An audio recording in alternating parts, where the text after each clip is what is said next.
Oh, why is that?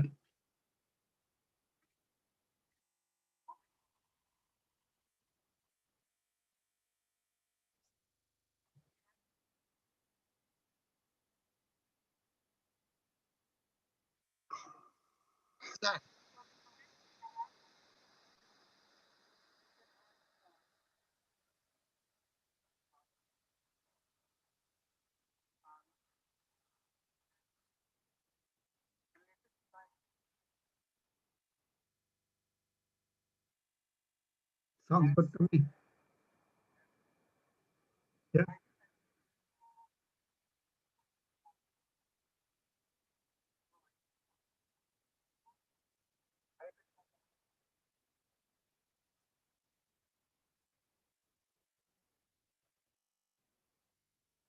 Please accept mine, all glory to Prabhupada. I'm very happy to be able to serve all the devotees at the St. Louis congregation.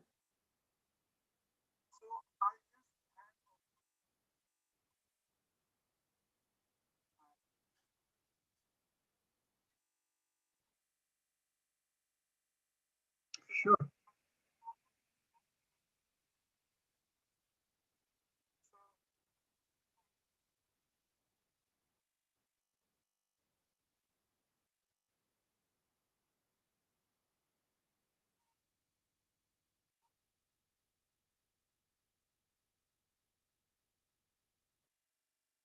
Is that supposed to scare me? Okay.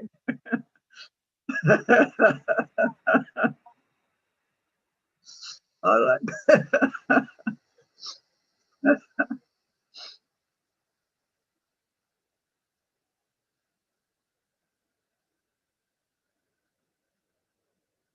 Oh, sure.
Thank you very much, Hare Krishna. So first of all, let me thank the management, Lal Govind Prabhu and the other devotees for Ramacharya Prabhu for getting in touch with me and helping me um, have this presentation for all of you. Is my voice audible? Is everything working perfectly? Okay. So thank you very much. And I indeed appreciate this opportunity to be able um, to have this discussion with all of you, make this presentation to all of you. So Hare Krishna. I'll chant the prayers. It's online program, so Jayarada Madhav could be a little chaotic with everyone else trying to pitch in. So just I'll get through the prayers and then I will speak and we can have some discussion after that. Reflections, comments, or any questions. Om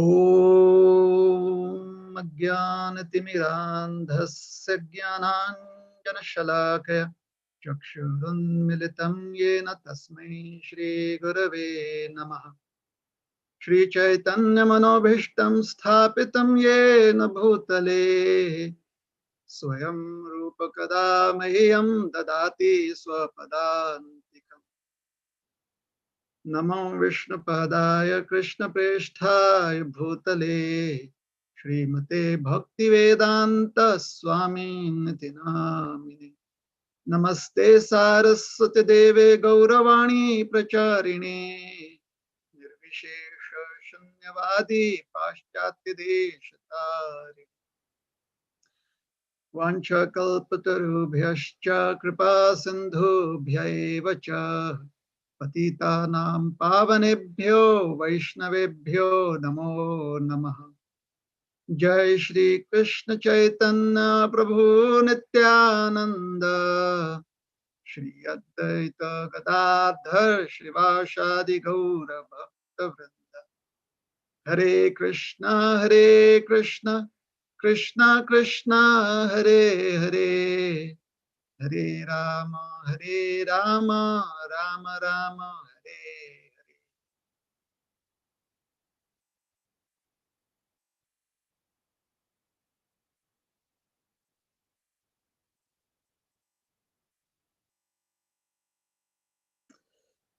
Hare Krishna. So the topic for today's discussion is, I think, living life by example. This was suggested to me by Ramacharya Prabhu. He has vested interest in this particular Vishaya, in this particular topic.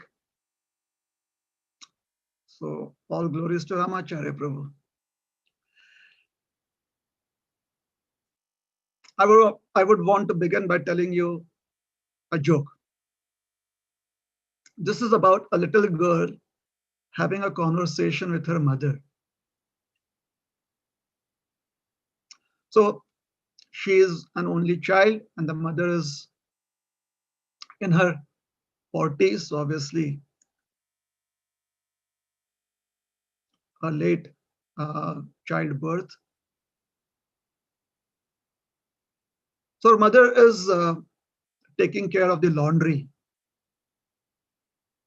So the 6-year-old girl, 6 or 7-year-old girl is curious because she sees that her mother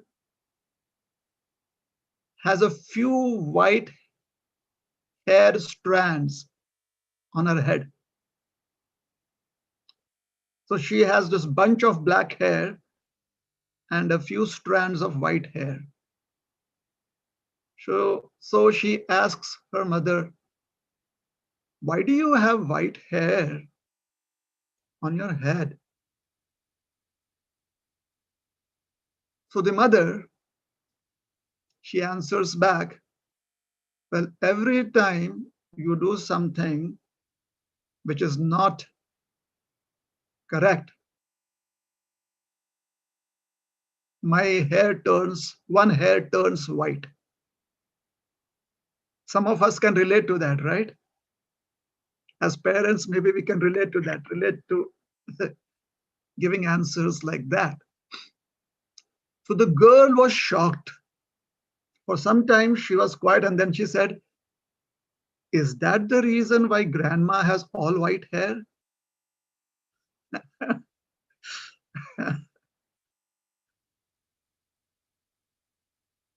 So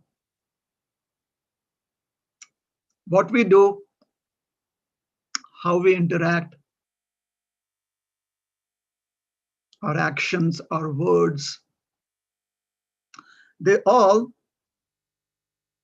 have an effect on people around us.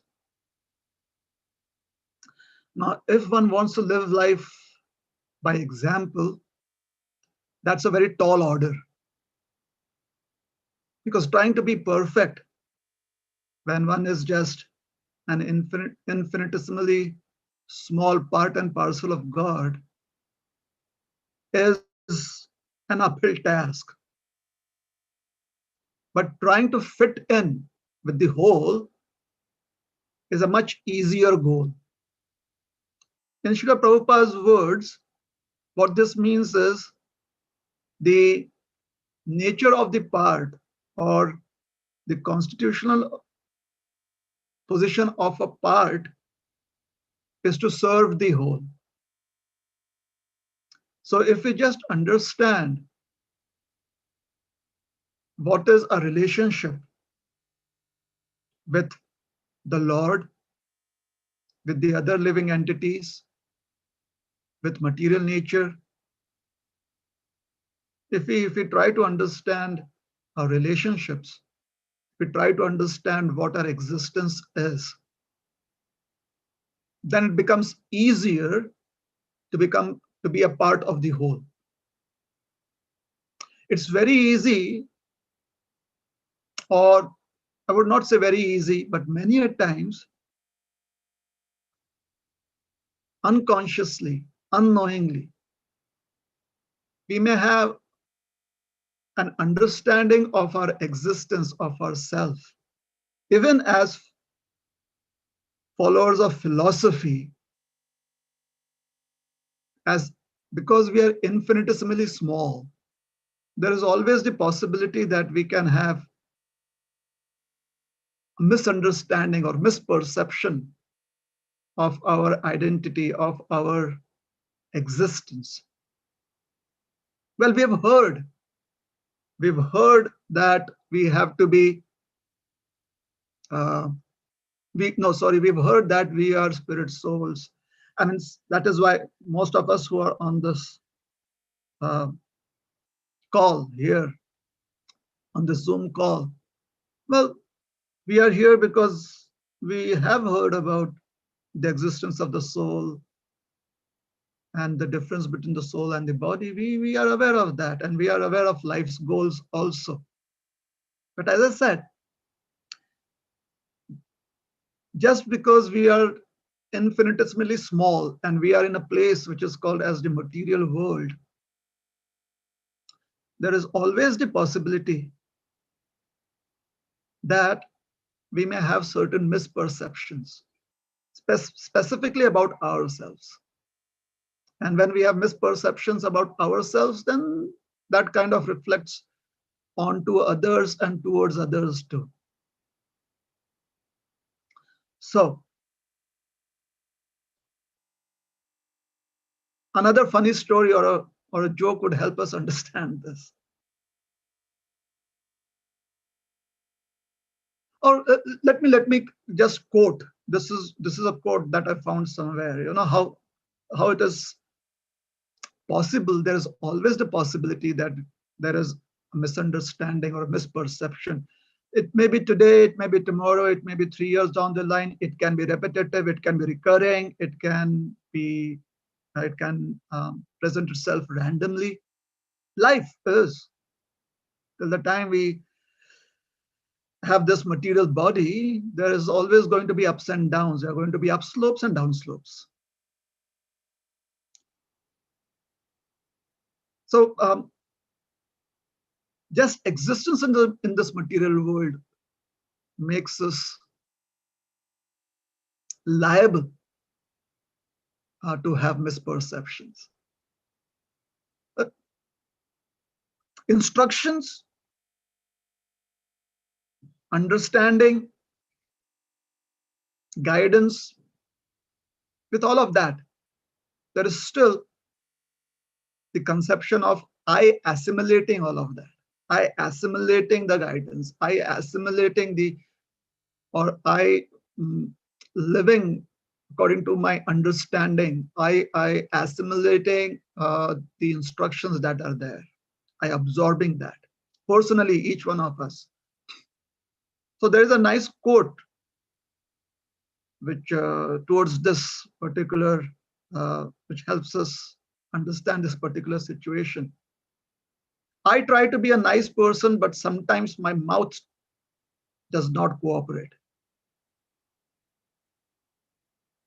That's a nice quote, isn't it? Yeah, that happens. So one part of my brain is saying, this is the right thing to do. The other part is kind of feeling all the emotions that go against what the right side of my brain is saying, or my intelligence, what my intelligence is telling me to do. The emotions agitate my mind, cover up my intelligence. So once a boy, again another boy, some of these jokes, or a couple of jokes that I'm going to narrate, are all about. Generally, they would be about children. The idea is that the children are a little naive, they are innocent, they kind of have so many they have so many perceptions of the world around them, which may not conform according to worldview, the worldview. So a child, a little boy in this case, was very happy, and at school always was happily telling everyone that I'm expecting a little brother or a sister at my house. So basically his mother was carrying a child, was pregnant with a child. So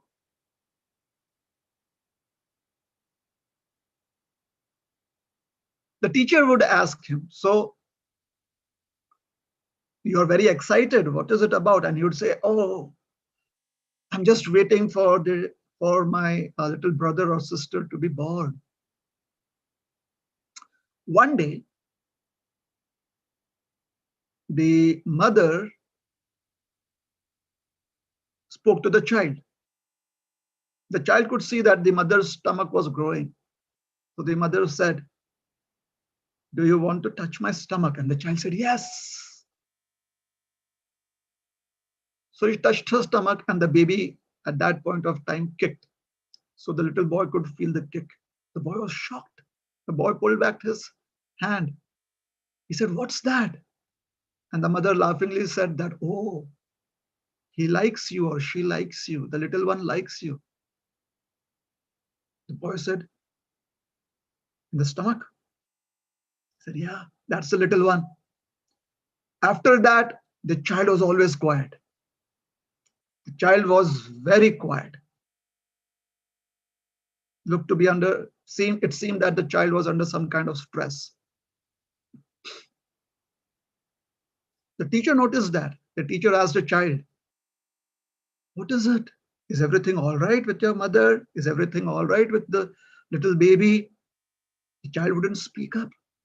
So finally, the teacher thought that she should try and understand what is troubling the child. So the teacher convinced the child to speak to her and said, what is it, little boy? What is it? Why are you so worried or pensive? And the boy said, is it the baby? Is something wrong with the baby? And the boy says, no. Is something wrong with your mother? And the boy says, no. Is there someone in your family that's not doing well? And the boy says, no, everyone is all right. So what is the problem? He says, my mother has eaten the little baby. It is in her stomach. So the child has emotions, that those emotions are emotions of concern. But there is this misperception. Because for the child, it seems that anything in the stomach is what you eat. That is what the child has heard. That is what the child has learned, that whatever you eat is there in your stomach.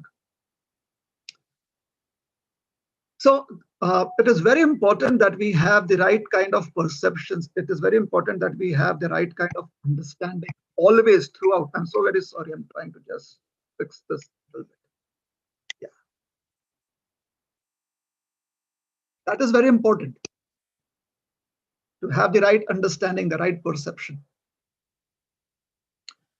And philosophy should help us do that. Philosophy is meant us to have proper understanding. Philosophy is meant for us to be comfortable living a life based on understanding of spirit soul and service as spirit soul towards God and towards other living entities. Knowledge is not uh, helpful when it leads to pride, it leads to arrogance, it leads to feeling of superiority, which is what knowledge generally does. A proper service attitude tempers down this aspect of knowledge. Because as soon as you have knowledge, you have power. When you have power, you feel powerful. The day you learned how to drive your car well, you felt you are a powerful person. You could feel that power in your hands. So knowledge is power. You know how they say about driving? I remember another quote about driving. You know you're officially lost when you turn down the car radio and take off your sunglasses. We understand that? Generally when we are lost, if you're driving, when everything is going well, you have your glasses on, you have the radio turned on, or you have the music turned on, or you have the lecture turned on, the kirtan going on, and then you realize I missed an exit. And that is when you want everyone to keep quiet. Shh, keep quiet. Let me listen to the GPS instructions properly. So the lecture volume goes down. If you have glasses on, you want to clearly see the signs now. So you take off your glasses, the glares or the sunglasses, you take it off. Because now you're officially lost. You should realize that you're officially lost.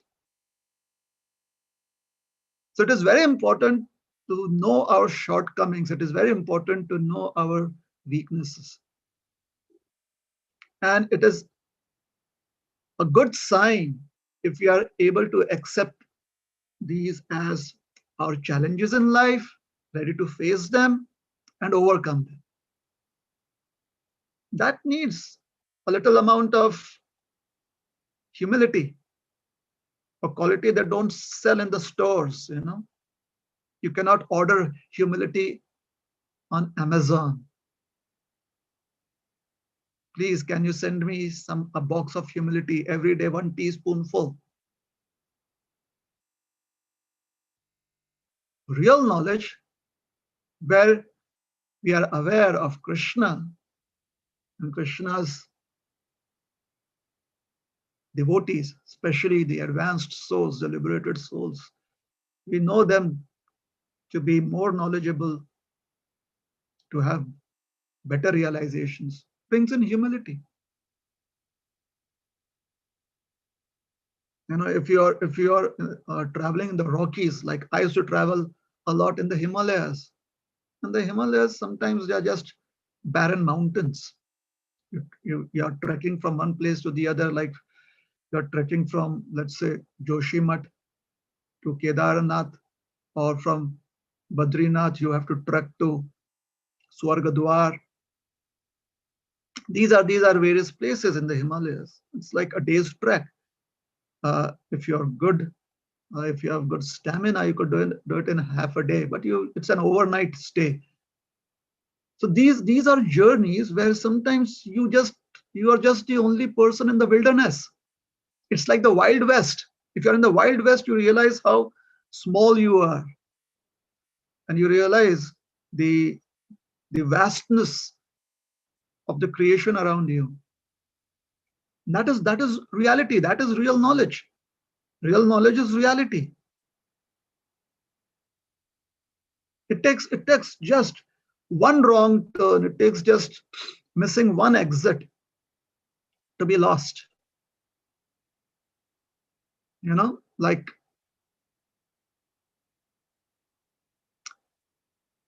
there's this dentist quote that I would like to quote right now.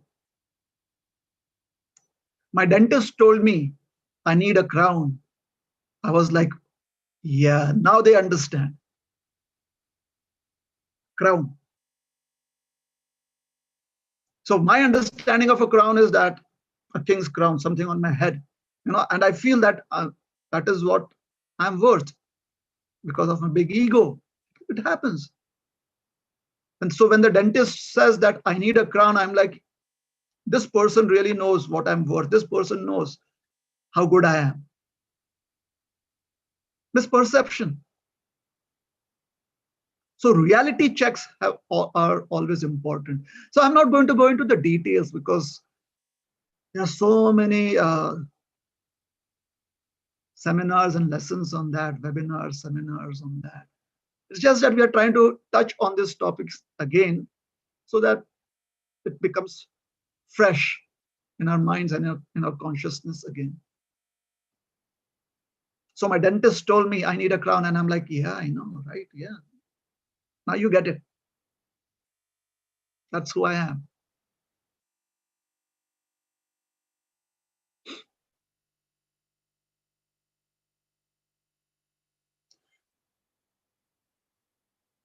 It's so very important not just to understand what is my existence, but to understand one's existence in relationship to service.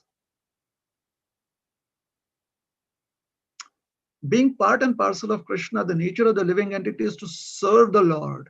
And since the Lord is everything, the nature of the living entity is to serve everything. Service is paramount. We may kind of put it into open quotes, service, devotional service, close quotes like that. We may kind of put it within quotes. But Srila Prabhupada would speak very simply. He would say that the nature of the living entity is to serve. That is what he would say. He would give the example from the Puranas, the Bhagavad Puran. He would say, just as you water the root of the tree, it nourishes all the branches, the twigs, the leaves, the flowers, the fruits on that tree. So the root, when you offer service to the root means in one sense all of existence. So Krishna as the person who plays the flute, Krishna as the Supreme Lord who interacts with his devotees, and it also means Krishna was expanded as other living entities too. Krishna who's expanded as the elements of material nature. And the more one's consciousness expands to have this vision of Krishna, the more we find that we awaken our ability to be equipoised in all kinds of dualities.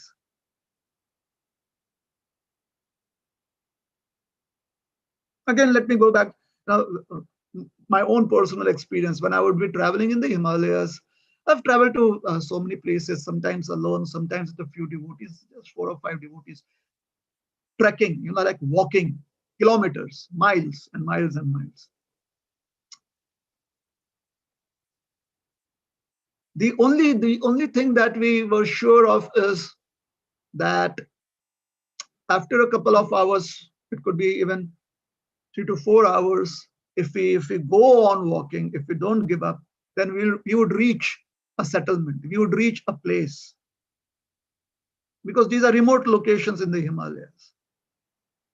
We would reach a settlement, we would reach a human settlement, we would reach an ashram, we would reach a small town where we could get water, where we could get some shelter.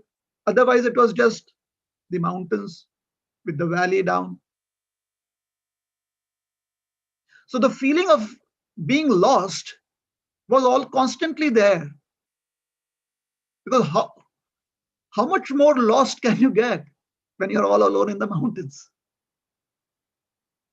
So the feeling of being lost was always there, and that made helplessness seem real. So the call towards Krishna, that my dear Lord, whatever be the consequences, live or die, Let me just remember you, because the entire journey is to visit a holy place. In today's times, you take a plane ticket, you go to Vrindavan, you have a nice warm room there, you have hot food waiting for you, or if it is the summer, you have something cool to drink. Life is easy, and it's all right. You don't need to accept unnecessary austerities.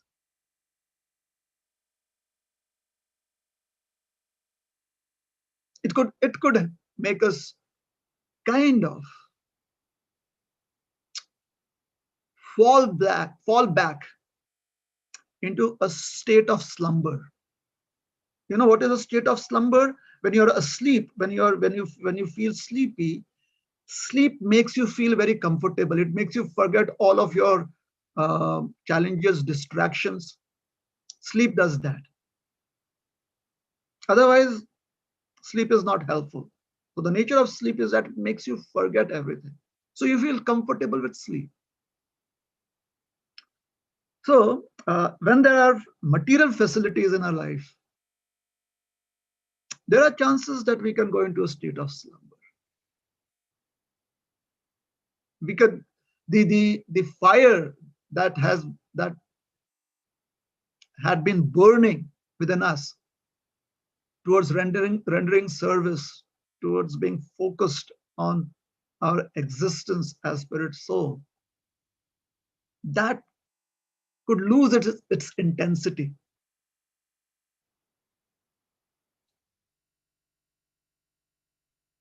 So it's very important. It's very, very important to find ways and means of doing service. Srila Prabhupada, Srila Bhaktisiddhanta Saraswati Thakur, at least we have examples from their own lives that are quoted to us. It's like they were so much concerned that we render service. Sometimes we find quotes of Srila Prabhupada and even Bhaktisiddhanta Saraswati Thakur Maharaj. We find their quotations where they say that even on Ekadashi you should eat, but do service. Well, should I just sit down and chant? Yes, if you can do that in the mood of service. Serve the holy names.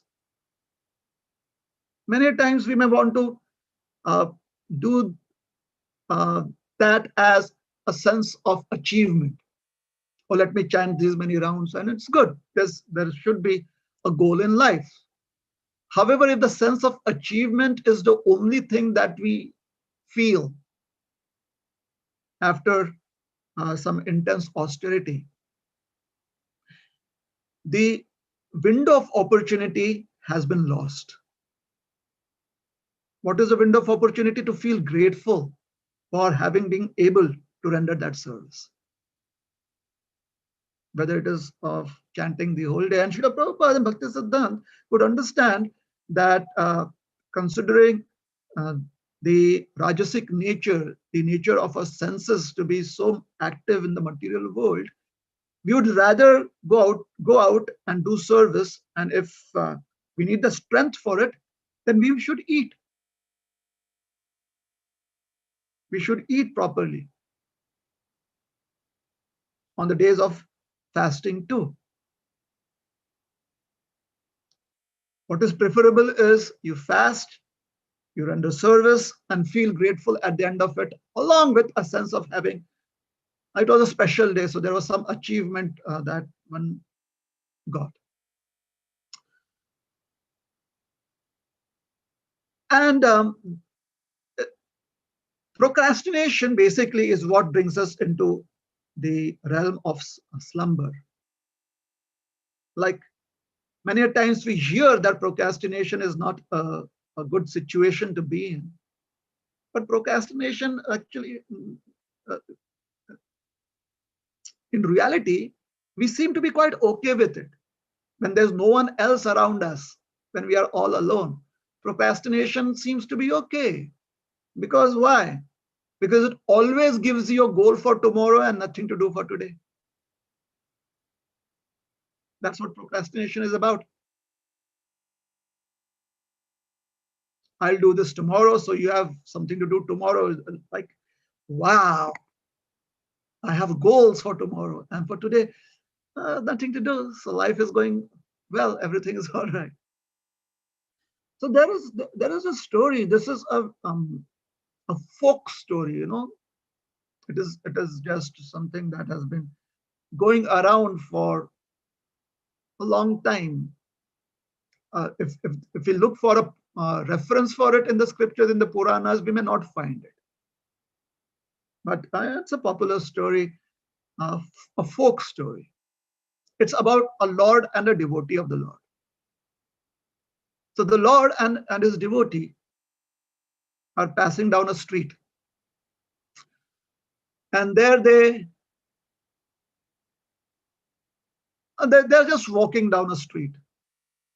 And coming towards them in the opposite direction is a very poor beggar. So the devotee of the Lord feels compassion for the poor beggar and asks him what his situation is, what are his needs. So the beggar just needs uh, money for his food. So the devotee offers the beggar some gold coins. Not a large sum, but to the beggar, gold coins, uh, the beggar is like, this is a lot. Just a few gold coins.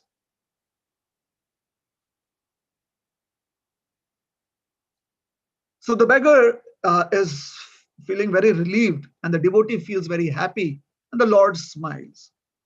On his way back to his house, the beggar is looking at the gold coin in his hands, in his palms. Some thieves notice it. So they come up to him from behind and mug him. So the beggar gets mugged and he loses those gold coins. So again, he is impoverished now. The next day, the Lord and the devotee meet up with the beggar again, and the devotee can see that the beggar is still impoverished. So he asks the beggar, what happened? Did you eat well? And the beggar said, no, sir. I lost all the money. I was mugged. So the devotee thought that, okay, I have this diamond ring with me. So let me give him that. Let's say a ruby, had a ring with a ruby on it. So he said, let me give him that. And well, since it's just one ruby, maybe he could keep it carefully and not lose it and use it. So the beggar is very careful now. He is very careful to not let anyone know that he has this ruby with him. He goes home and not wanting to lose it, he keeps it in a safe place. So the safest place he feels is an old earthen pot. Old pots, who cares about them? So he places that and he goes off to sleep for the night. Early next morning, his wife, who always would go to the river to collect water with earthen pots or in earthen pots, she took an earthen pot and went to the river to collect water. As she was coming back, a few boys crashed into her. The pot fell down and it broke. So she comes back home. She needs water for cooking. So she takes the old pot to the river. And obviously, we know what happens now. The ruby in the pot gets swept away in the waters of the river.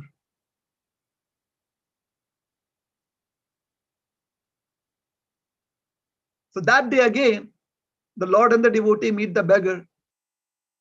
And the devotee asks the beggar, what happened? And the beggar narrates everything. And the devotee is like, I should stop trying to tell people, have a nice day. I should just tell people, let your karma sort things out. Isn't it? Sometimes, with philosophy, armed with philosophy, we can be brutally honest. Uh, I mean, who knows how the day is going to be? So let's just say, hey, whatever your karma has in store for you. So the devotee looks at the Lord. The Lord smiles, and the Lord takes two copper coins, which are not worth a lot, but they have some value. The Lord takes two copper coins. It's like the Lord takes like $1 and gives it to the beggar. So the beggar is okay with it, some money. He's not as excited as previously. However, the beggar is thinking that this money is really not worth anything. Those two copper coins are really not worth even getting a veggie burger. They wouldn't even get him a veggie burger. They wouldn't even get him one tomato. So the beggar, being a beggar, he kind of just kept hoping that he would get some more donations. He walked on ahead, was besides the river, and he saw a man who was fishing, had captured a fish, and the fish was struggling. So the beggar felt compassion for the fish. So he said, anyways, these two copper coins are not going to get me much, but at least I could try and see if I can purchase the fish. So he offers the two copper coins to the man, and the man is ready to give him the fish. So he gets the fish. So he puts the fish in a pot of water that he has. He has a water pot that he carries with him. He puts the fish within that. Finding water again, the fish feels like throwing up. So the fish throws up. And out of the fish's body comes out a ring. The beggar is surprised and happy beyond anything that he could imagine. So he looks at the ring and he shouts loudly, I have found, I can see, I can see. The thieves that had mugged him a couple of days back, they were passing by. The thieves feel that, oh, he's recognized them. So these are thieves that don't want to be recognized. So they come and they fall at his feet and say, please, we are very sorry. We'll give you back all the gold coins. So he gets back all the gold coins. And the Lord and the devotee get to know of the turn of events. So the devotee said, my dear Lord, by a practice of devotional service and by your association, I also felt that I should help the beggar. Just as you want to help all the living entities, I also felt like that. So what went wrong? When I offered help, the beggar lost everything. When you offered help, the beggar regained back everything. And the Lord simply smiled. He said, when you offered help, that is very good. It is my quality is reflecting of you. However, when the beggar got help from you, the beggar became selfish. The beggar was concerned about his own interests.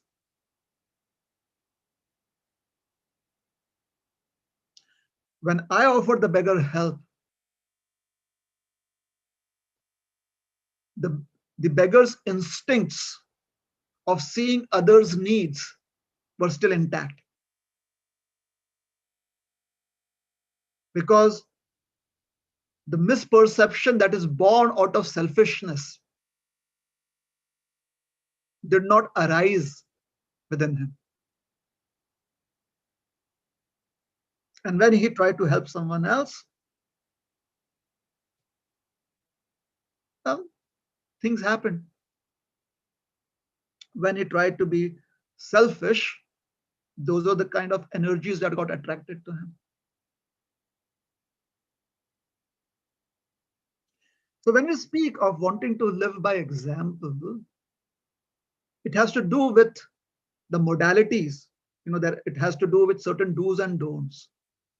At the same time, what will make this machine work, this machine of sadhana bhakti work, when you do sadhana, when we follow regulative principles, the oil that helps this run well is when we want to render service in a way that it awakens the quality of rendering service in others too.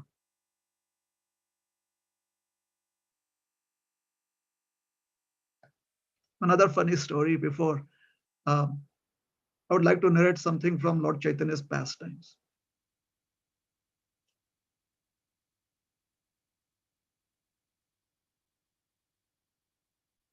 So a preacher was talking to his congregation, something that we are used to, right? There's a congregation, they get spoken to. So the preacher was trying to inspire all of them that one must try not to feel inimical towards anyone else. And the preacher presented so many perspectives where everyone kind of felt that these are reality checks for them. And after those perspectives, the preacher asked, so how many of us here feel that we are suffering from this ailment of feeling that somebody is my enemy, I don't like someone else? 50% of the congregation, they raised up their hands. So the preacher, he felt that he needs to give another 1 hour of lecture. So the preacher got into it more. He spoke, gave various other perspectives. After another hour, he asked a question. So now how many of us feel that we need to work on this? 80% of the congregation raised up their hands. The preacher put in another 2 hours of efforts. At the end of it, everyone raised up their hands that they need to work on it, except one old lady, very elderly lady. She was like in her 90s. And by now the preacher was done. So the preacher felt so very happy that at least there was one person that was really Ajata Shatru, did not have any enemies. So the preacher invited the old lady onto the dais, in front of everyone. And he said, it is so nice that in today's times we have at least one example of somebody who does not have any enemies. You have lived a life, a full life. You have lived like 90 years, and in 90 years of your life, you have no enemies. Wow. So what is your, how did you do it? What is your formula? And the lady said, they're all dead. So the lady was trying to speak about the present. She had outlived all of them. That is how she understood that. So many a times, when we kind of become full with ourselves, which is something that happens whenever we lose focus, whenever we get caught up with other goals in life other than service.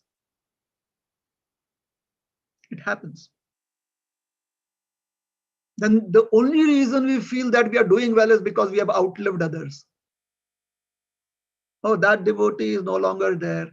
When I joined the movement, there were 50 of us. Right now, there are just 4 surviving. Things like that. You get to hear that a lot. It's not easy to do deity worship. Nobody survives beyond 2 years, especially washing the pots, cleaning the vessels. I've seen so many come and go. I'm still there. So many a times we may feel that, well, I kind of am doing good because I've simply outlived the others, which may not be really true. Why? Because we have to always see from the perspective of scriptures.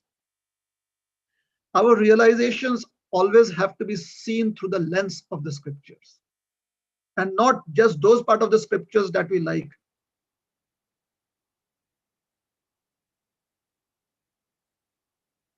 Every part of the scripture. So now, having spoken about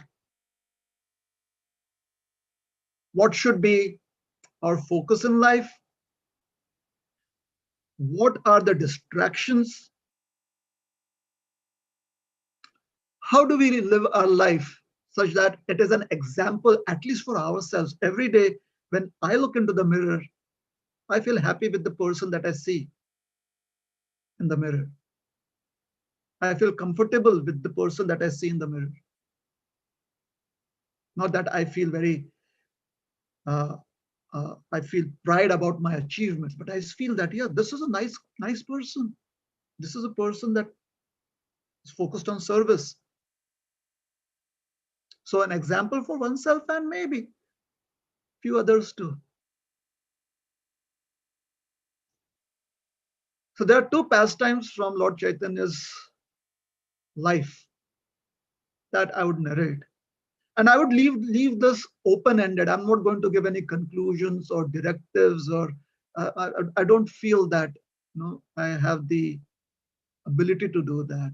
I have confidence in all of us who are practicing Krishna consciousness that we can draw the right conclusions.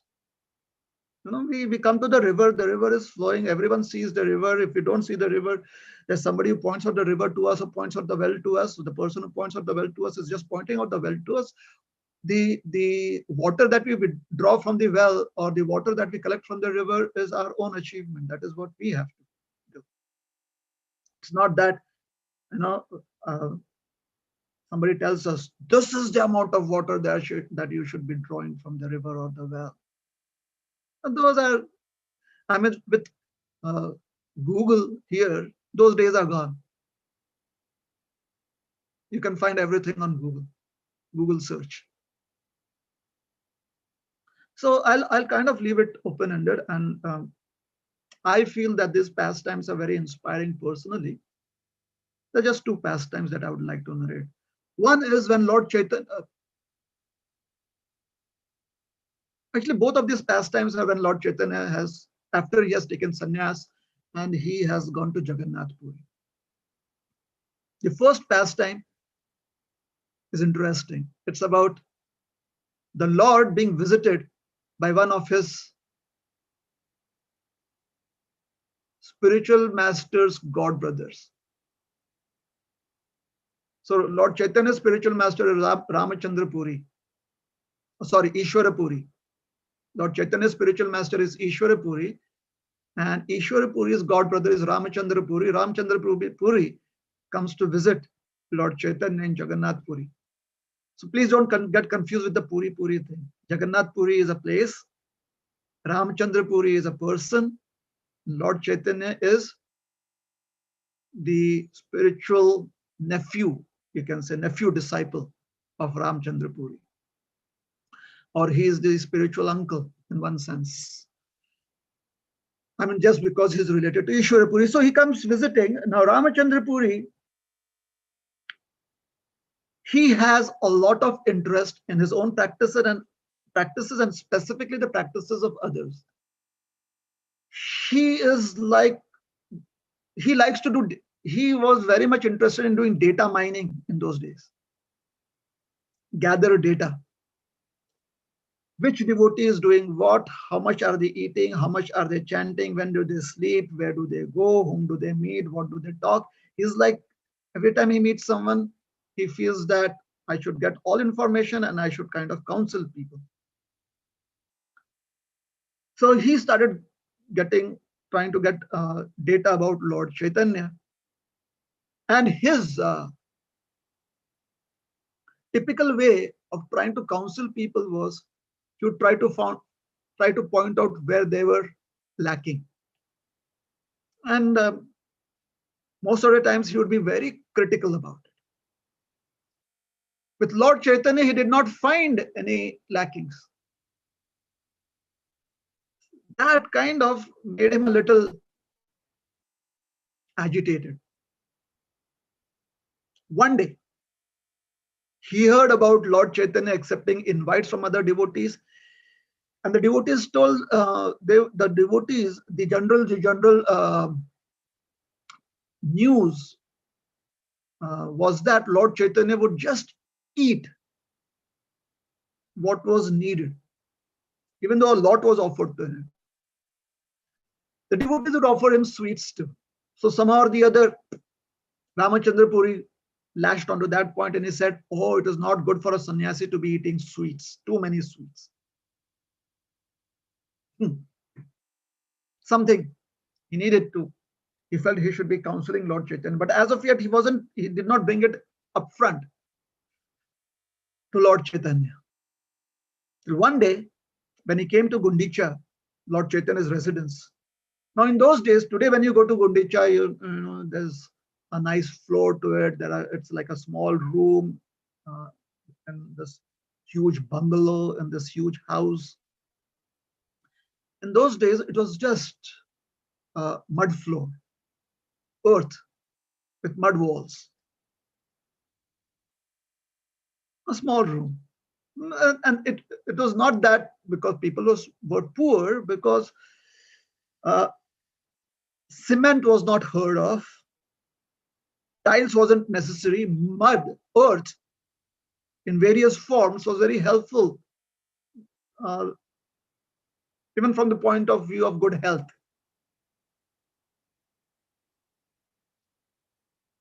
So when you have earth, or as it is said in the Western world, dirt, that is what they call it. Oh, it is a dirt floor, especially in America. The first time I heard it, I grew up with British English. I'm like, why did they call an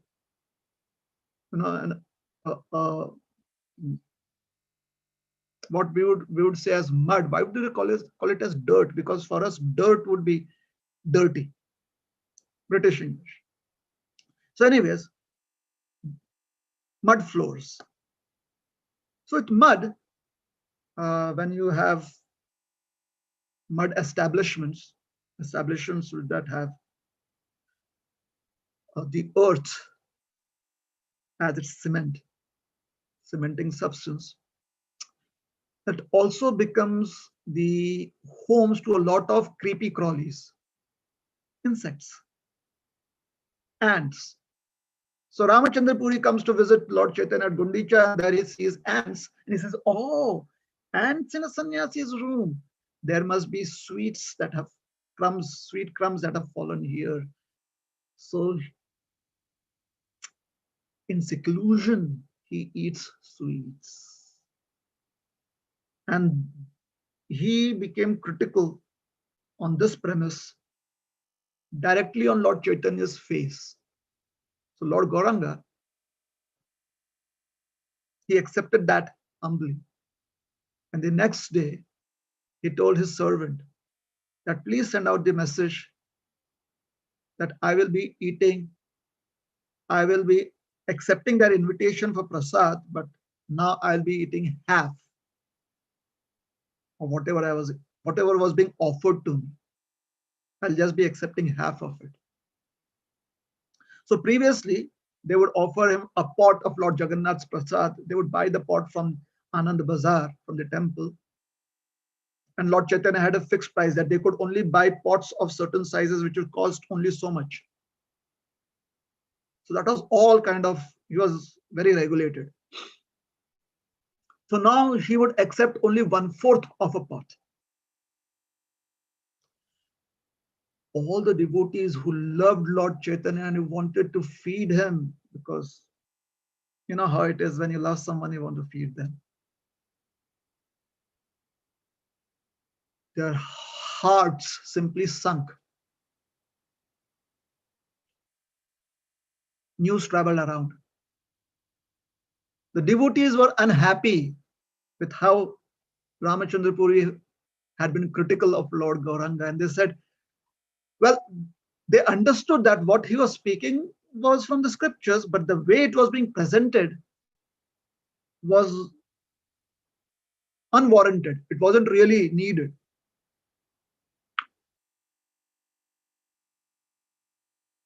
And Lord Chaitanya's servants, personal servant was Govinda, and Kashishwar was his personal bodyguard. They would only accept what was a remnant of Lord Chaitanya. So now even they were eating half of what previously they were consuming. And since Lord Chaitanya was eating half of what he was previously having, all the devotees decided to follow that.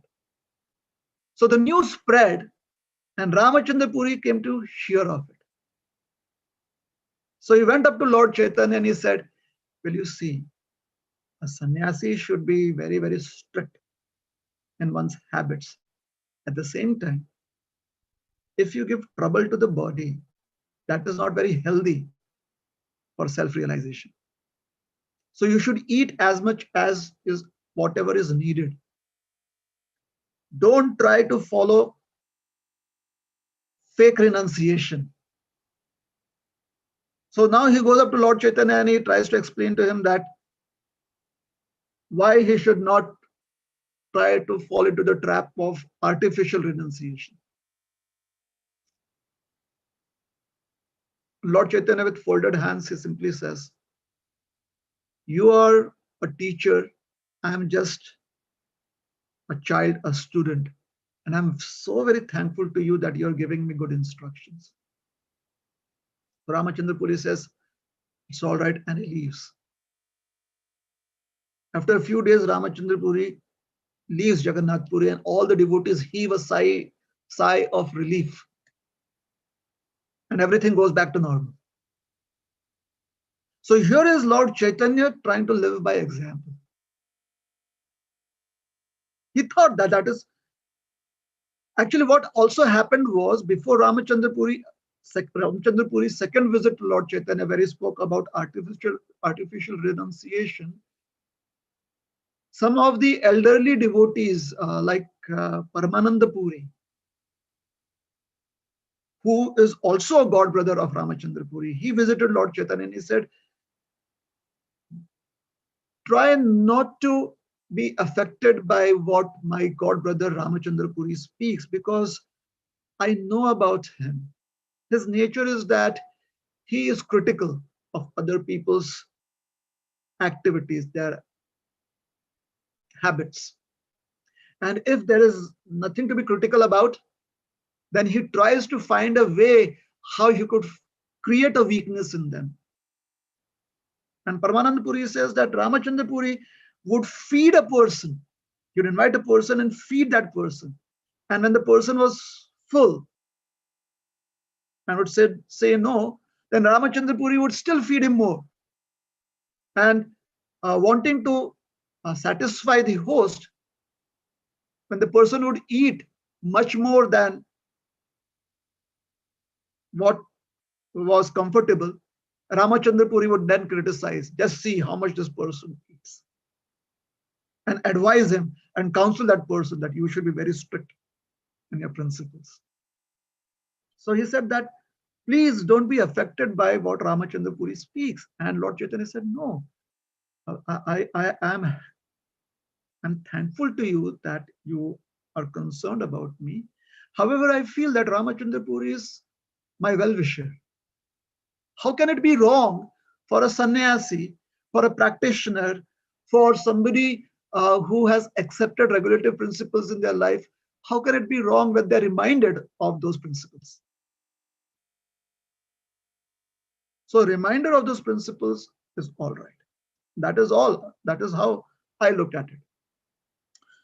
So time and again, that is what is helpful for us, to remind ourselves of why is it that we are practicing Krishna consciousness. It is so that one fine day we can look and see the beautiful son of Nanda Maharaj standing in his threefold bending form with a flute in his hand. And when we see him, we want to serve him. Our heart runs towards him to serve his lotus feet. That is our goal in Krishna consciousness. And till the time we have this material body, we use our senses in activities which help us keep the flame of this, the emotion of that service attitude alive. A good service, a healthy service attitude alive. That is how we remind ourselves that till the senses are there, these material senses are there, we render service knowing fully well that we have to do it in the right frame of consciousness. The right frame of consciousness is that the service attitude, the understanding that the gratitude that we should feel that we have this opportunity to render service should be so deep felt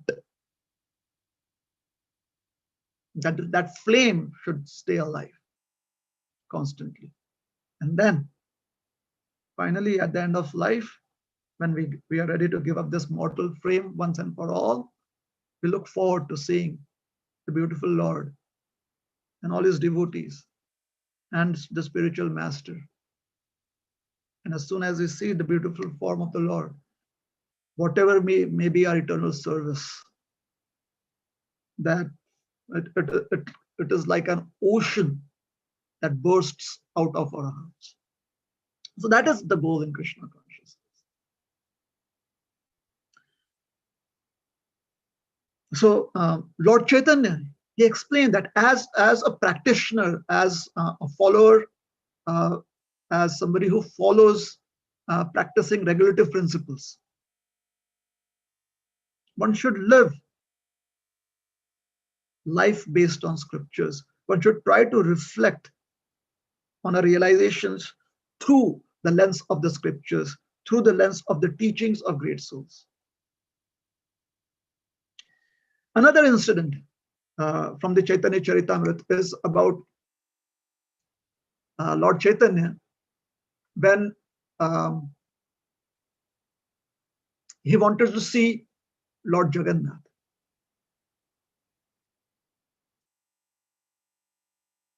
So one day Lord Chaitanya was resting and he dreamed of Krishna. He dreamed of Krishna performing the beautiful rasa dance. So he saw Lord Krishna standing in his threefold bending form, Tribhanga Lalit, flute to his lips. He was wearing his yellow garments, Vaijayanti Mala, garland of forest flowers, his pitambari dress. He looked as enchanting or even more enchanting than hundreds of cupids. And then he saw Krishna being surrounded by all of the cowherd girls of Vrindavan, each one of them more beautiful than all of the Lakshmis of Vaikuntha. And then he saw Lord Shyamasundar dance with the supreme goddess of fortune, the goddess of Vrindavan, the queen of Vrindavan, Srimati Radharani. Seeing this, Lord Chaitanya was overwhelmed with transcendental mellow of the rasa dance, and he thought, now I am with Krishna in Vrindavan.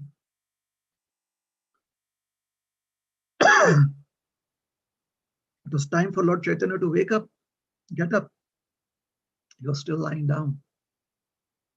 This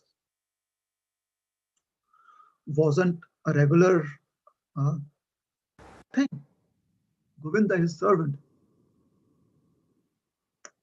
seeing that the Lord had not risen as yet, He goes up to wake up the Lord. The Lord understands that he had only been dreaming, and there is some feeling of unhappiness within him because now he's awake. So he performs his morning duties, and then towards the later part of the morning, he goes to Lord Jagannath's temple. He stands behind the Garuda column with tears in his eyes. It is said that if you go to the Garuda column, the Garuda Stambha, Jagannath's temple, then you may look around at the floor, and there you'd find there's a lot of dents, there's a lot of holes in the floor of the temple. But Krishnadas Kaviraj Goswami says that there was a particular hole in the floor that had formed because of the incessant tears that Lord Chaitanya would shed, and the floor had melted to accumulate the tears of Lord Gauranga. So Lord Chaitanya was standing right beside the Garuda Stambha. Hundreds upon thousands of people were coming to take darshan. If you've been to Jagannath temple, then the darshan mandapa, the darshan hall is huge. At any given moment, hundreds of people are there, and it is a floating crowd. So the crowd was moving from one direction to another in front of him, and Lord Chaitanya was just gazing upon the beautiful forms of Lord Jagannath, Baladev, and Subhadra Devi.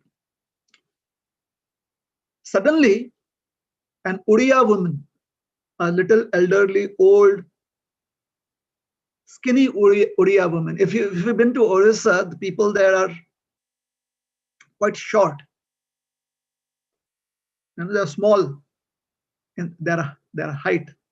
The length of their bodies are quite small, and they are not really very fat, except maybe the pandas, some of them. They are all quite skinny. I wouldn't say skinny, but lean. And the elderly ladies, a simple elderly lady in Orissa, Utkal Dham, typically is quite skinny. And this is from 500 years ago. So this thin elderly lady from Orissa, an Oriya lady, she is not able to catch a glimpse of Lord Jagannath because short height, the crowds, so she is not able to look above the heads.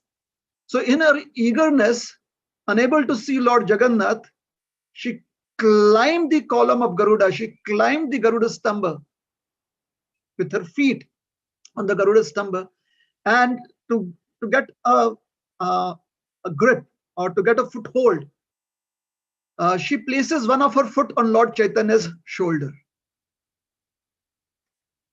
Lord Chaitanya is unaware of this. Govinda sees that. And immediately Govinda, Lord Chaitanya's personal servant, shouts mildly at her and tells her to get down. What are you doing? You are putting your foot on a sannyasi's shoulder and you're placing your foot on the Garuda column.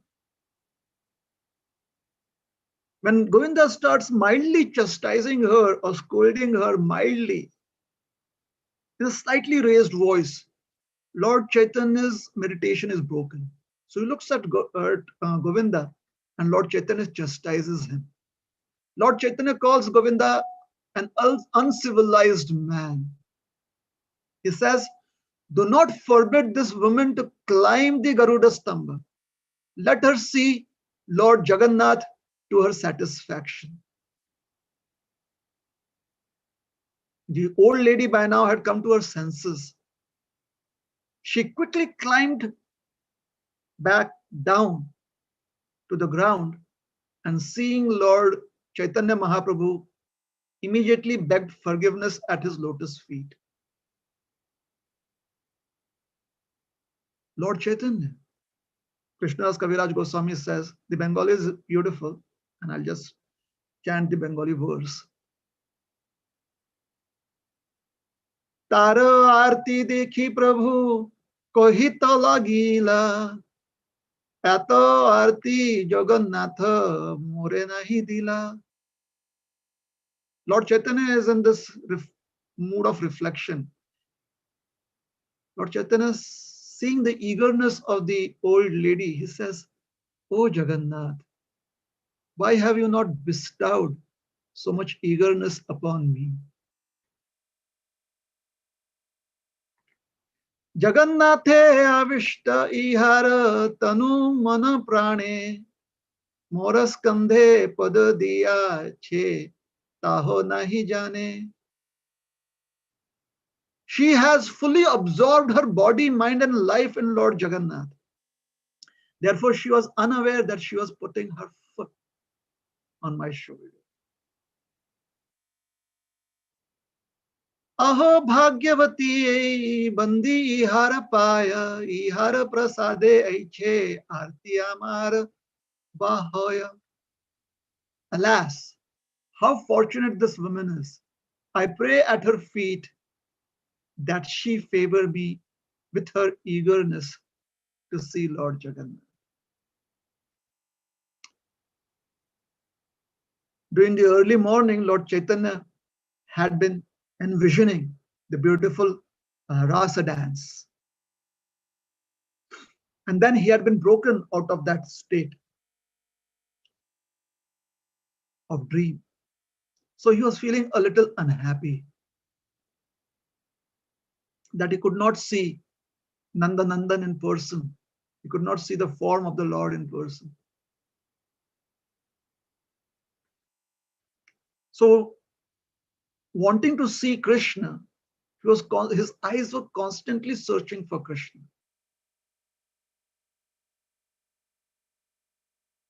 And that was his mood when you're standing at the Garuda Stambha. Just as the residents of Vrindavan, their eyes always searched out for Krishna. And Lord Chaitanya was gazing at Lord Jagannath. His eyes were searching for that beautiful boy, the son of Nanda Maharaj. So as soon as he saw the Oriya lady who had gotten down the Garuda column, the Lord returned to his external consciousness. And he saw the original deity forms of Lord Jagannath, Subhadra, and Lord Balaram. And when he saw the deity forms of Lord Jagannath, Subhadra, and Balaram, according to the Gaudiya theology, this was the form that Krishna assumed along with his brother and sister in Kurukshetra.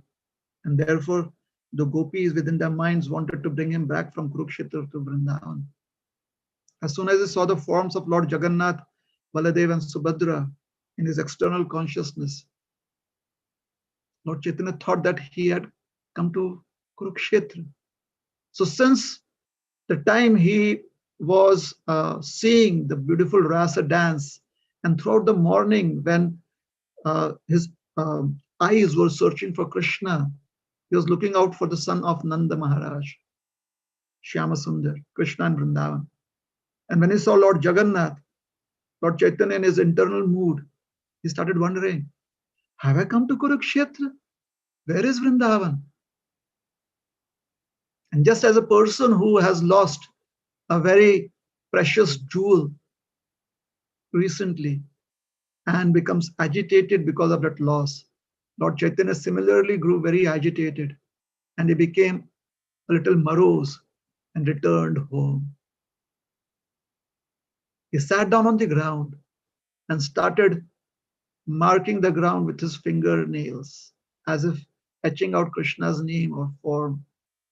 His eyes were blinded by tears which flowed like the river Ganga, the river Ganges. Oh, thought Lord Chaitanya, I found Krishna, the Lord of Vrindavan, but I've lost him again.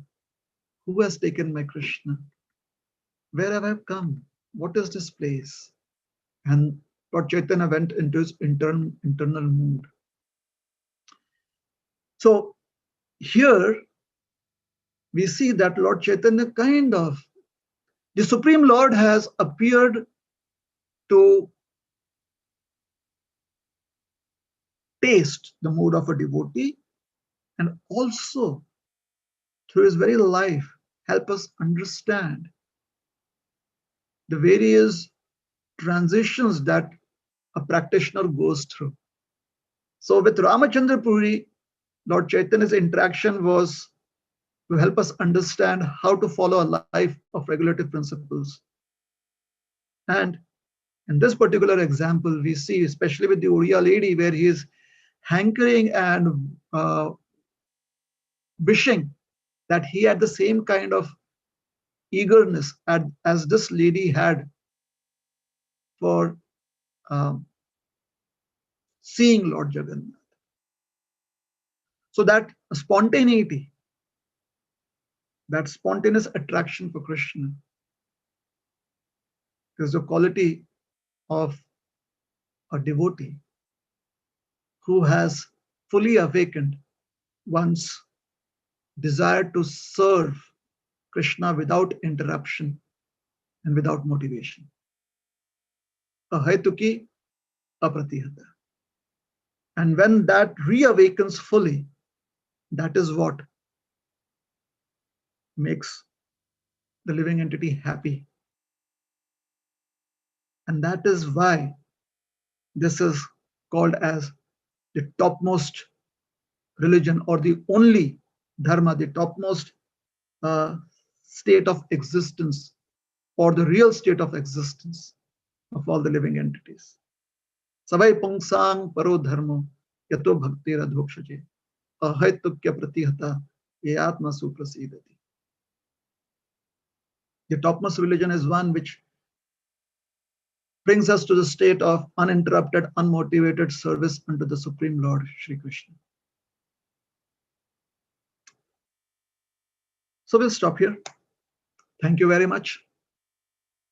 Hare Krishna. So, are there any reflections, comments? It's almost 8 o'clock in St. Louis.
Hare Krishna.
Thank you for asking a question. So the question is related to the last uh, part of the lecture where we spoke of the pastime of, it is Uriya lady. Sometimes if you come to Orissa, they will be very particular. Oh, we are Uriyas. So um, some cultural differences between Bengalis and Uriyas are there. So this lady from Orissa, and it seems that what is being hinted is a very, very exalted platform of Krishna consciousness, a very, very high platform of Krishna consciousness. So the question being asked is uh, just the um, to a practitioner of Krishna consciousness, such an understanding of existence is very daunting. It seems to be very daunting. It seems to be quite a steep slope and uphill task. So how is that possible? Is it possible just by sadhana bhakti? That is a question being asked. I hope I have rephrased the question exactly. Yes. Yes. So the answer is yes. Sadhana bhakti is supposed to, sadhana bhakti is an aspect of a devotional service or bhakti. That is why it is called as sadhana bhakti. Uh, Sadhana bhakti is about following regulation. Hence, it is called as sadhana. It means there is a goal to be achieved, and for that, you have to be focused. You have to be a sadhaka. Sadhaka means one who's focused. So, when we focus ourselves towards the goal of life, which is Shri Shri Radha Shyama Sundar, or it could also be the Panchatattva, because Sri Krishna Chaitanya Radha Krishna Nahi Anya. Lord Chaitanya is the combined form of Srimati Radharani and Krishna. And this form is more magnanimous in its bhava aspect, and it's in the way one can relate to the Supreme Lord. In that aspect is more magnanimous. So that is the goal. And once we develop the hunger for it, and the hunger would only be understood when there is a taste for it. So right now, sadhana bhakti will help us be relieved of the jaundice that is covering our spiritual tongue from tasting the sweetness of the Lord's holy names. So if we do it in a regulated way, sincerity, utsahat, nishyat, dhairyat, that verse from the nectar of instruction should be worn around our neck. We should always be equipped with that verse. As a sadhaka, as a practitioner in sadhana bhakti, with all those tools, those 6 tools, when we chant the holy names of the Lord, then this cures us of the jaundice, which is covering our spiritual tongues from tasting the sweetness of the holy names. And once that jaundice is gone, once we are cured of this jaundice, as stated by Rupa Goswami and Srila Prabhupada, then the taste ignites more hunger. This is how it works logically. Even if you are full, if you taste something that is really excruciatingly tasty or intensely tasty, you develop the hunger for it. And once we have the hunger, then we spontaneously are attracted by that which satisfies our hunger. There is a spontaneity to it. So definitely sadhana bhakti will bring us to the platform where we can spontaneously feel that hunger for serving Krishna in the spiritual world, in the spiritual existence, in the spiritual reality. in Vaikuntha, in Goloka. So it is not really a daunting task. It is a goal that has to be achieved. What may seem daunting is sadhana bhakti. Unfortunately, sometimes we kind of misinterpret one for the other. So what could be a little daunting or an uphill task would be the challenges of material distractions. As conditioned beings practicing Krishna consciousness, we are perfectly equipped to overcome those material distractions. So if we focus on sadhana bhakti, knowing that the goal is to achieve, just knowing that the goal is to achieve, it is like if we focus on studying every day, knowing very well that at the end of the year we have to give the final exam. Then towards the end of the year, we are very well prepared to give the exam, even though still it is an uncertainty. So a lifetime in preparation is a lifetime of sadhana bhakti definitely prepares us well to enter into the realm of spontaneous devotional service. Is that helpful? Thank you. Any other questions? Hare Krishna. Hare Krishna.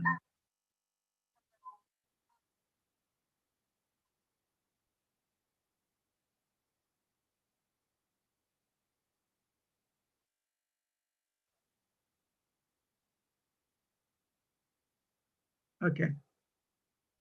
So how do we express the mood, this mood of service while we are chanting Krishna's holy names? Thank you for this wonderful question. Srila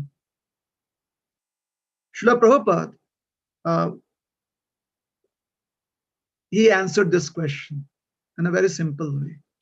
He said, we should chant with our tongue, which basically means our tongue should enunciate, should properly pronounce the holy names, because that shows sincerity. So what it would mean is, in practical terms, is Hare Krishna, Krishna Krishna, Hare Hare, Hare Ram, Ram Ram, Hare Hare. Trying to avoid other formats like Hare Krishna, Hare Ram, Ram, trying to avoid these other kinds of formats. These are not healthy formats. So Prabhupada would say, chant with your tongue, utter the sound with your tongue, pronounce it properly, sincerely, and hear with your ears. So the ears they need to have eagerness, which when we are eager to hear something, that is when we hear it clearly. So where does the eagerness for hearing come from? So to be able to hear what we chant, we must read about the holy names a lot. We must hear about the holy names a lot. We must reflect about what we have read. We should read about Krishna and understand how Krishna is non-different from the holy names. So there are so many wonderful books. Scriptures are vast, which describe in the greatest of detail this amazing, amazing world of Vaikuntha, this amazing world of devotees. Amazing. And since all of that is non-different from the holy names, this practice is supposed to awaken that eagerness. It is like just as the ears are eager to hear gossip.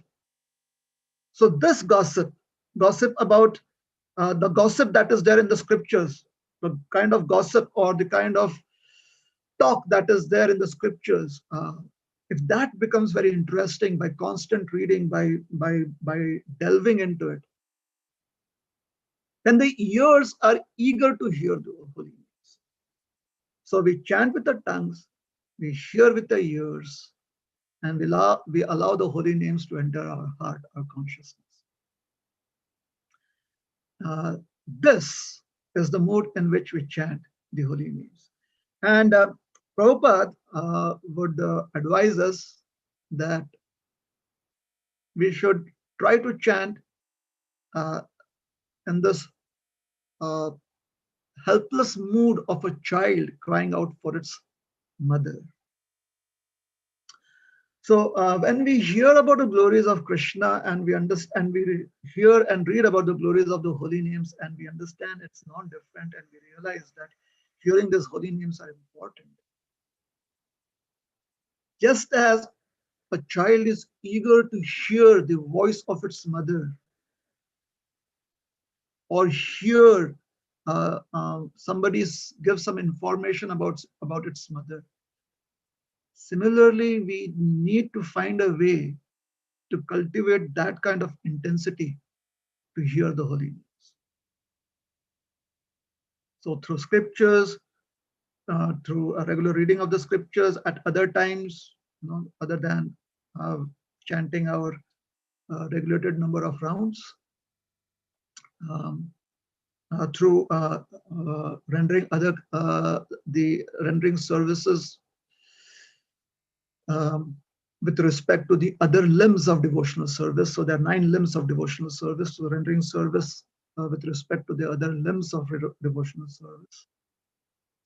The more we stay in contact with spiritual subject matter, the more eager we become, the more eager we are to hear about it. And when we can connect that, when it's like doing exercise or practicing yoga, when through regular practice you unlock some of those joints that have kind of been locked for years now, then you find that particular asana to be a little you can do that asana, you can do that posture much more easily without pain.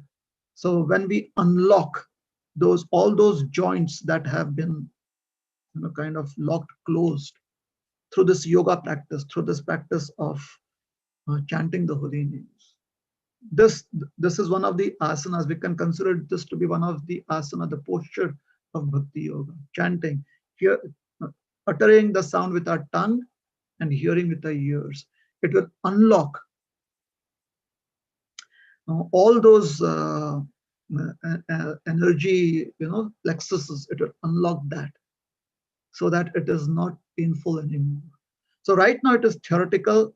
This is the process. This is a procedure that has to be followed. And when we follow it, we'll have our observations, we'll have our realizations. It will be lesser painful and more easy to chant the holy names in the proper service attitude. This is how we serve the holy names. Utter sincerely, hear eagerly, and for these to connect together, the other limbs of devotional service are helpful. Is that all right?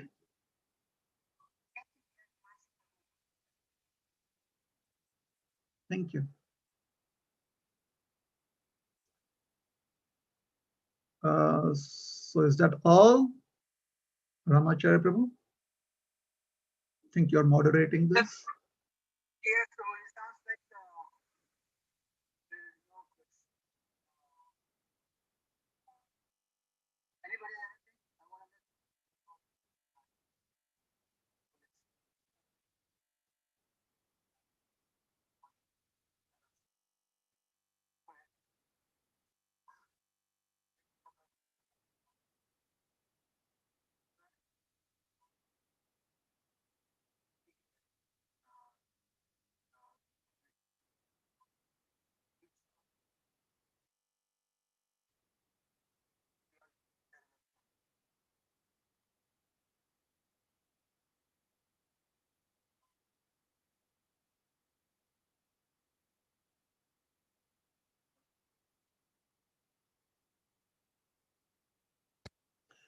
So the question is how to be consistent in our sadhana. We have heard, and we need to work on being consistent in our sadhana. Few things, few tools. Uh, have First of all, find a way to be personally motivated. You could have goals in mind. You could set goals. So find a way to be personally motivated. Um, Reinforce that with association of like-minded people.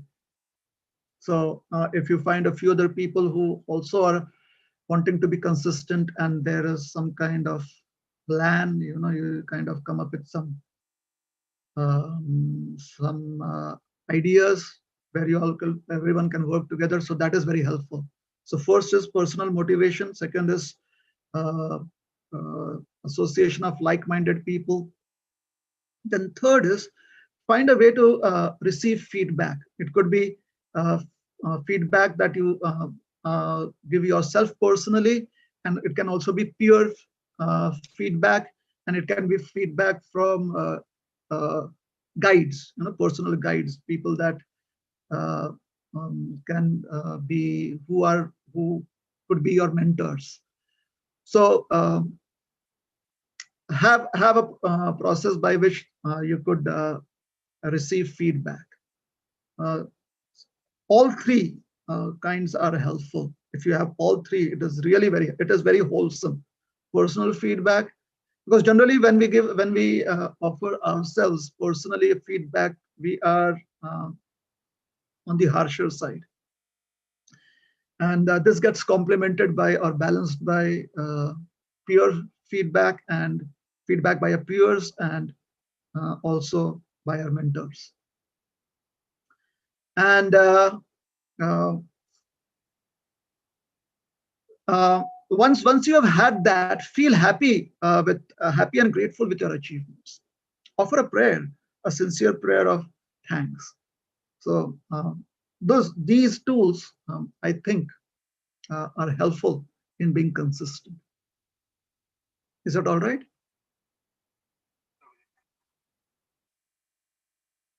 You're welcome.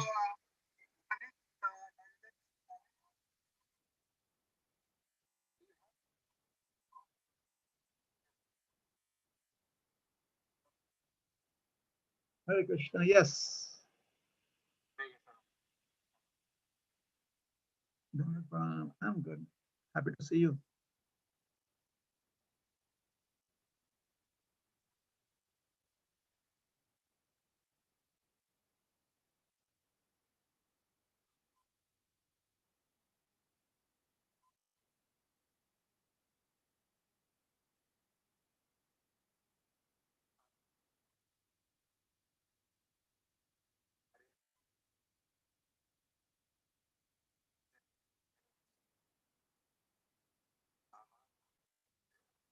Um, since the mantra is a form of sound, sound affects the physical and the metaphysical.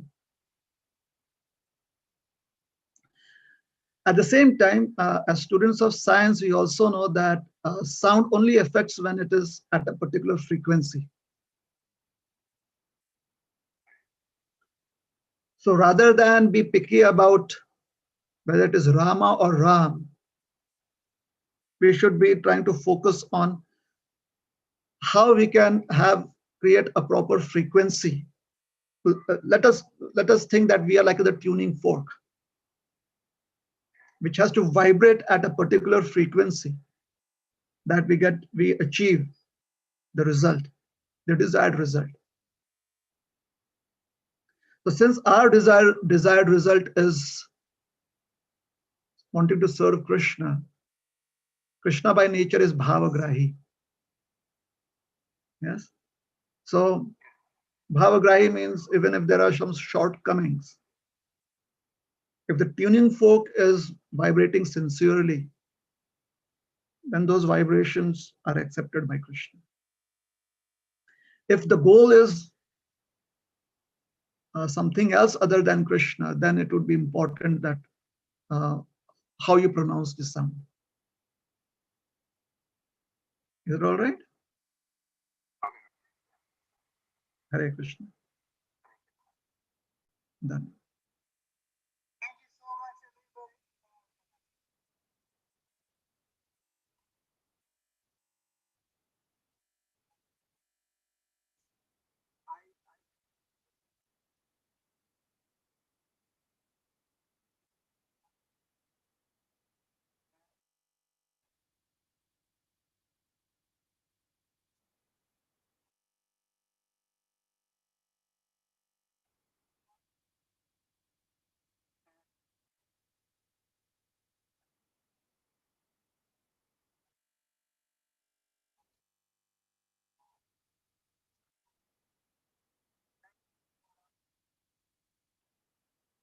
Hare Krishna. Thank you very much. Srila Prabhupada ki jai. Gaura Bhakta Vrinda ki jai. Hare Krishna.